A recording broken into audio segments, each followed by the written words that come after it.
안녕하세요. 반가운 우리 어르신 여러분. 늘 따뜻한 사랑으로 지켜봐 주시는 우리의 김용빈 씨. 정말 자랑스럽지 않으신가요? 이 영상은 그런 김용빈 씨의 소중한 순간들을 담았습니다. 조금이나마 감동이 전해진다면 좋아요 한번, 구독 한번 눌러주시면 큰 힘이 될 거예요. 늘 고맙고 감사한 마음으로 지금부터 함께 김용빈 씨의 하루를 들여다보실까요? 카메라 앞에서 드러난 진실, 그리고 침묵을 깨뜨린 목소리. 김용빈이 마침내 입을 열었다. 그 누구도 예상하지 못했다. 천사 같은 미소로 수많은 팬들의 마음을 사로잡던 트로트 스타 김용빈.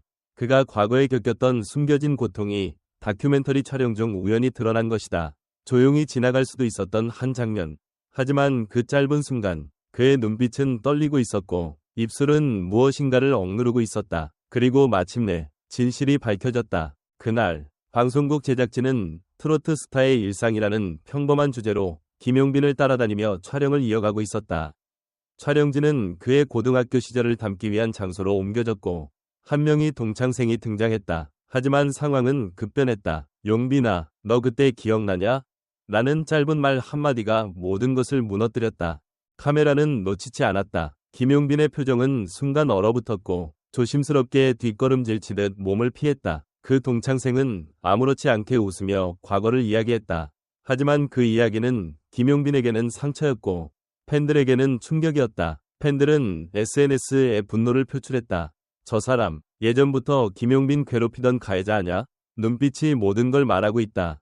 사건은 점점 확산되었다. 방송 직후 온라인 커뮤니티에는 당시 학교 생활을 알고 있다는 제보들이 올라오기 시작했다. 나는 김용빈과 같은 반이었어. 그때 그 남학생이 항상 용빈이를 놀리고 괴롭혔다. 체육 시간마다 일부러 넘어뜨리고 웃고 교실에서도 무시하고 진짜 못 봐줄 수준이었다. 증언들은 하나같이 충격적이었다. 여기서 끝이 아니었다. 언론은 빠르게 움직였다. 일부 기자들이 해당 동창생의 실명을 특정해 기사화했고 결국 김용빈 괴롭힘 가해자라는 이름으로 그가 포털사이트 실시간 검색어 상위에 오르기까지 했다. 그 순간 팬들은 묻기 시작했다. 왜 지금까지 말하지 않았을까? 김용빈은 왜 참았을까? 이 모든 논란 속에서 김용빈은 침묵을 지켰다. 그가 처음으로 입을 연 건 논란이 발생한 지 3일 후 조용한 다큐멘터리 후속 인터뷰에서였다. 그는 말했다. 과거를 끄집어내는 게 쉽지는 않았습니다. 누군가를 원망해서도 탓해서도 아닌 그냥 이제는 말할 수 있을 것 같아서요. 어린 시절 저는 소리 없이 아팠어요. 그는 눈물을 보이지 않았다. 오히려 평온한 표정으로 상처를 마주할 수 있는 용기를 보여주었다. 그 용기 있는 고백은 많은 사람들의 마음을 움직였다. 특히 같은 경험을 했던 팬들로부터 당신 덕분에 나도 용기를 냈어요. 라는 응원의 메시지가 쏟아졌다. 그렇게 김용빈은 또 한 번 노래가 아닌 진심으로 사람들의 마음을 어루만졌다. 전문가들은 이 사태를 어떻게 바라봤을까? 심리학자 이지연 박사는 말했다. 김용빈 씨는 평소 섬세하고 다정한 성격으로 알려져 있습니다. 그런 성격을 가진 사람일수록 상처를 오랫동안 간직하게 됩니다. 이번처럼 방송을 통해 우연히 드러나는 경우 트라우마가 다시 수면 위로 올라올 수 있습니다. 그럼에도 불구하고 담담히 진실을 말한 건 굉장한 용기이자 자기 치유의 시작이죠. 한 방송평론가는 또 이렇게 분석했다. 김용빈은 단지 가수 그 이상입니다. 그는 음악으로만 위로하는 사람이 아니라 이제는 스스로의 삶으로도 위로하는 인물입니다. 이번 사건은 그가 더 많은 사람들에게 희망의 아이콘으로 자리잡게 될 분기점이 될 것입니다. 한편 해당 가해자로 지목된 인물은 방송 이후 사과문을 올렸다. 당시 어렸고 철이 없었습니다. 진심으로 용서를 구합니다. 그러나 팬들의 반응은 냉담했다. 그냥 어렸다는 말로 넘어가기엔 너무 많은 시간이 흘렀다. 이건 방송 없었으면 끝까지 숨겼을 거 아니냐. 논란은 점점 가열되었지만 정작 김용빈 본인은 더 이상 그를 비난하지 말아달라고 팬들에게 부탁했다. 그분도 지금 많이 반성하고 있을 겁니다. 저는 이미 그를 용서했어요. 지금은 저 자신을 사랑하고 팬들에게 보답하고 싶습니다. 그의 말은 또 하나의 반전을 만들어냈다. 누군가는 말한다. 진짜 멋진 사람은 복수하지 않아. 그냥 자기 삶을 더 멋지게 만들어. 그 말 그대로였다. 김용빈의 행보는 그 후에도 이어졌다. 피해자라는 이름을 넘어 그는 지금도 무대 위에서 웃고 노래하고 팬들과 소통하고 있다. 진정한 치유는 과거를 부정하는 것이 아닌 받아들이고 나아가는 것임을 그는 몸소 보여주었다. 과연 우리는 이 이야기를 통해 무엇을 배워야 할까? 가해자였던 이들이 진정으로 반성하려면 어떻게 해야 하는가? 상처를 가진 이들이 세상 앞에서 당당해지기 위해선 무엇이 필요할까? 그리고 우리는 김용빈 같은 사람의 용기 있는 고백에 어떻게 응답해야 할까? 침묵의 시간, 그리고 진실의 순간. 김용빈은 그동안 트로트계의 따뜻한 아이콘으로 불리며 긍정적인 이미지로 사랑받아왔다. 그런 그가 다큐멘터리 도중 우연히 드러낸 고등학교 시절의 괴롭힘 피해 사실은 시청자에게 충격과 동시에 묵직한 울림을 안겼다. 이 사건에서 가장 인상적인 부분은 해당 장면이 철저히 연출된 것이 아닌 순전히 우연에 의해 드러났다는 점이다. 이는 오히려 더 진실성을 담보하고 김용빈의 반응을 더욱 순수하게 받아들이게 만들었다. 이 장면에서 우리가 느껴야 할 것은 사회 속 많은 피해자들이 아직도 자신의 상처를 말하지 못한 채 살아가고 있다는 현실이다. 그렇다면 이들이 침묵을 깨기 위해서는 어떤 조건이 필요할까? 그리고 우리는 그들의 용기를 어떻게 지지할 수 있을까?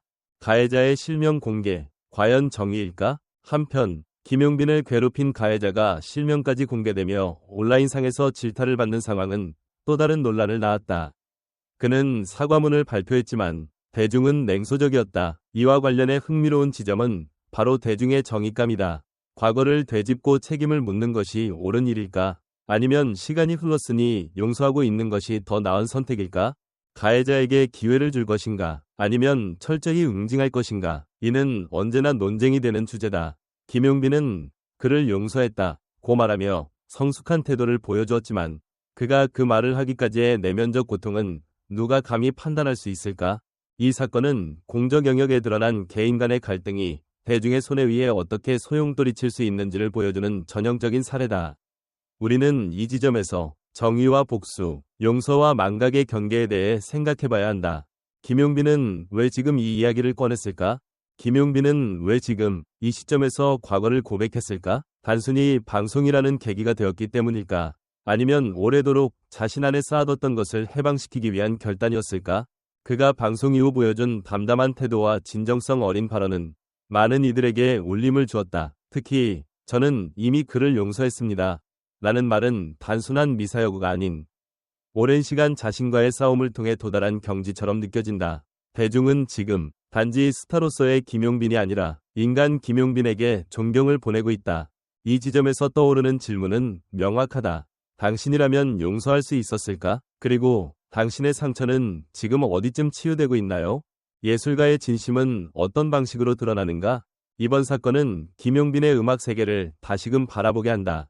단지 감미로운 음색이나 무대 매너가 아닌 그가 가진 인간적 서사와 감정이 음악 속에 스며들어 있다는 사실을 깨닫게 만든다. 심리학적으로 보았을 때 과거의 아픔을 창조적 예술로 승화시키는 능력은 특별한 감수성과 자기 치유력이 있는 사람들에게 나타난다고 한다. 김용빈은 이번 일로 그런 예술가의 전형이자 살아있는 상징으로 거듭났다. 그의 노래는 단순한 트로트가 아닌 많은 이들의 상처를 어루만지는 언어가 되었다.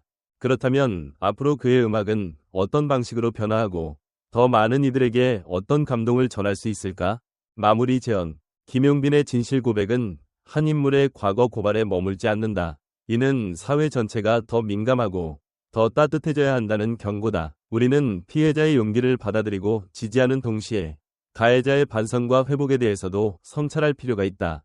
대중의 관심이 특정 시점에서 끝나는 것이 아니라 이 사건이 다음 세대에게도 귀감이 되기 위해선 어떤 메시지를 남겨야 할까?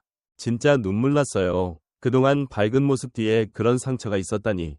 이제야 용기 내줘서 고마워요. 유튜브 댓글 영빈사랑해요. 누구보다 따뜻하고 배려심 많은 김용빈 님이 이런 일을 겪었다니 너무 마음이 아프네요.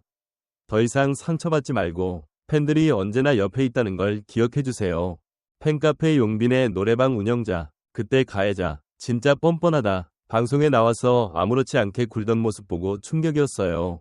김용빈이 얼마나 놀랐을까요? 인스타그램 스토리 리액션 중 용서까지 말하다니. 김용빈은 정말 대단한 사람입니다. 연예인을 넘어서 한 인간으로 존경하게 됐어요.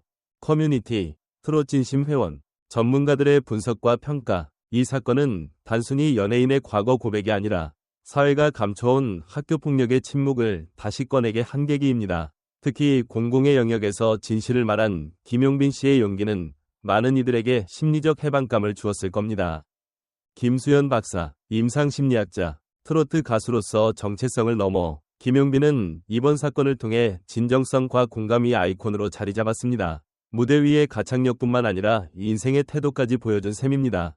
박정민 대중문화평론가, 과거를 용서한다고 말하는 건 말처럼 쉽지 않습니다.